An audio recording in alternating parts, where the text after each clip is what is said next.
मी महाराष्ट्र राज्य जनहित शेतकरी संघटना संस्थापक अध्यक्ष प्रभाकर भैया देशमुख, माझ्या ह्या सोलापूर जिल्ह्यातल्या उत्तर तालुक्यातला मौजे विविध आरपळ येथील लोकमंगल साखर कारखाना आहे।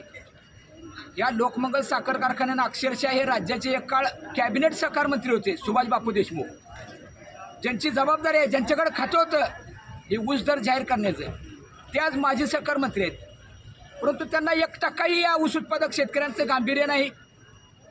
तुम्ही आमचे बापू दुश्मन नाहीत, परंतु ज्या घाम घालणाऱ्या शेतकऱ्याच्या ऊसावरची तुम्ही सोन्याचा धूर काढता, 2-2 कोटीच्या बंगल्यामध्ये राहता, 1-1 कोटीच्या गाड्या तुमच्या मुलांना आहेत, आमच्या भावांना। आपण घाम घालणारा शेतकरी अजून कुणातनं बंगल्यात येईना, त्याच्या सायकलचं मार्गाडं बदलणं होईना। 5 एकर ऊस आहे तो शेतकरी, 25 वर्ष ऊस लावतोय, 5 एकर ऊस तुमच्या कारखान्यात जातोय, पण त्याच्या सायकलचं मार्गाडं बदलणं होईना। दुधाची कॅटल्या अडकवून आलं तर 10 ठिकाणी मार्गाडं वाचते। खरंय खोटा आहे शेतकरी बांधवांना? खरंय खोटा आहे शेतकरी बांधवांना? मग अशा अवस्थेत ना बापू शेतकरी घामाचा दाम मागतोय। जे 1846चं पोतं, 1919चं पोतं 10 वर्षापूर्वी 300 रुपये 350 रुपयाला क्विंटल होतं, त्याची आज किंमत आहे 1819 रुपये। बापू गेल्या वर्षी तुमचे बंधू आमदार अभिजित पाटील म्हणतात की 3500 रुपये प्रतिटन दर देणं कारखानदाराला परवडतंय, ते पुन्हा आता 3000वर येतात। तुम्ही जर भावच जाहीर करणार, जिल्हाधिकारी आशीर्वाद साहेबांनी जाहीर आव्हान केले तुम्हाला 15 दिवसाखाली, साखर आयुक्तांनी आव्हान केले की ऊसाचा दर जाहीर करा। तुम्हाला ऊस दर जाहीर करायला जर तुम्हाला भीती वाटत असेल किंवा इच्छा नसेल तर मत मागायला मात्र आवाज मोठा आहे तुमचा, भाषण करायला विधानसभेला मात्र आवाज मोठा येतो बापू तुमचा। जरा इकडे बी आवाज करा आणि घाम घालणाऱ्या शेतकऱ्याचं त्याच्या कष्टाचं पदरात टाका। आम्ही मागतोय 3500 रुपये उचल।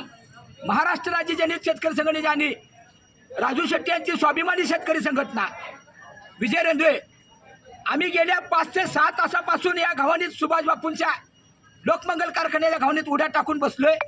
शेतकरी माझा शेतीचा, जमिनीचा, पिकाचा, बागेचा विचार न करता आलाय।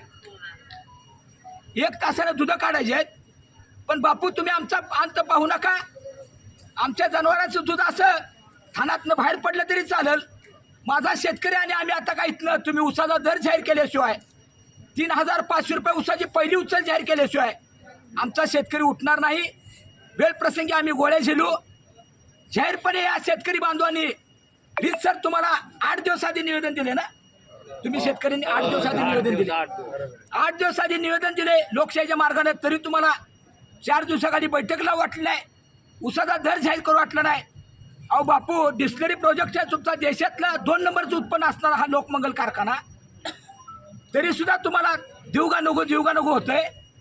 बापू तुमचं मन मोठं आहे, तुम्ही जनतेवर प्रेम करता म्हणून दुसऱ्यांदा अजून आमदार म्हणून निवडून आला, तुम्ही खासदार होते, एक आदर्श खासदार म्हणून आपण काम केलेलं आहे बापू। व्यवहाराचं तुम्हाला चांगलं नॉलेज आहे, तुम्ही लोकमंगल उद्योग समूहाचे सर्वात, त्यामुळे लवकरात लवकर 3500 रुपयाची उचल जाहीर करा, अन्यथा आम्ही या घावणीतनं पहाटे 4 जरी वाजले आणि परवा दिवशीचे जरी पहाटे 4 वाजले तरी माझा शेतकरी आम्ही उठणार नाही। आमचा अंत पाहू नका। माझ्या शेतकऱ्याला थंडीत, वयस्कर शेतकऱ्याला जर काय झाले गेलं तर त्याला जबाबदार सर्वात सुभाष देशमुख आणि कार्यकारी संचालक पिशे साहेब जबाबदार असतील। आमचा अंत पाहू नका। आम्ही 15 वर्षात आता ऊसाचा भाव तुम्हाला मागतोय का? उपपदार्थाचे पैसे गेले कुठं बापू? उपपदार्थाला किती कोट्यावधी रुपये तुम्ही मिळवता? डिस्लरीचे पैसे आहेत। असा अंत पाहू नका। शेतकरी ऊस द्यायला भरपूर तुम्हाला तयार आहे। तुम्हाला लय वर्षात आता आम्ही कोल्हापूरला 3800 रुपये दर दिला जातो, बंद्रुकपासून 50 किलोमीटरच्या अंतरावर इंडी तालुक्यात 3900 4000 दर दिला जातो। मग कोल्हापूर जिल्ह्यातल्या काळ्या मातीत शेतकऱ्यांनी ऊस लावला, आम्ही काय पांढऱ्या मातीत लावलाय का पत्र्यावर लावलाय? त्याला खत पाण्याचा खर्च नाही का? सगळा अभ्यास आहे बापू, आम्ही वाट बघतोय। आपला कमीपणा करून घेऊ नका। लवकरात लवकर कार्यकारी संचालकाला सांगा 3500ची उचल जाहीर करायला, अन्यथा हे जे तुम्हाला परिणाम भोगावे लागतील।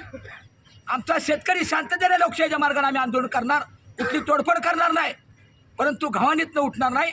आणि गावोगावचा शेतकरी 2 दिवसानं तर ऊसतोड्या बंद केल्याशिवाय राहणार नाही। कारण शेतकऱ्यांना आव्हान करतो, तुम्ही अन्याय सहन करू नका, नुकसान करून घेऊ नका।